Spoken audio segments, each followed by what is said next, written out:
Dragon fruit लावायला जमिनीची निवड करून झालं, पूर्ण शेतामध्ये शेणखत विस्कटून झालं, शेणखत विस्कटल्यानंतर हे 4 इंची पोल आपण रवून झाला 2 फूट जमिनीमध्ये।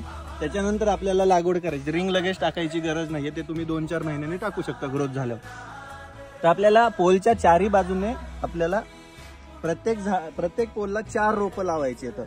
4 रोपं लावल्यानंतर आपल्याला ती चांगल्या प्रकारे अशी वरती आणून रिंगच्या बाहेर काढायची। तर लागवड करत असताना तुम्ही शेणखत घातल्यामुळे वेगळं कोणतं खत घालायची गरज नाही, पण तुम्हाला जर आवश्यकता वाटली तर कोणताही एक छोटासा साधारणसा 1846 आणि याचा बेसल डोस तुम्ही घालू शकता, किंवा मग एखादं ऑर्गॅनिक मॅन्युअर पण घालू शकता, किंवा गांडूळ खत घालू शकता। मग ही लागवड केल्यानंतर तुम्हाला काय म्हणतात ना, अजून एक गोष्ट महत्वाची ती म्हणजे ही पाईप ड्रीप। हे कोणत्या कंपनीचे मी सांगणार नाही कारण मला जाहिरात करायची सवय नाही, पण हे 1 नंबर क्वालिटीचा ड्रीप आहे माझ्याकडे। त्याला आपण इनलाईन यूज केलेलं आहे। इनलाईन मध्ये आपण एका पोलला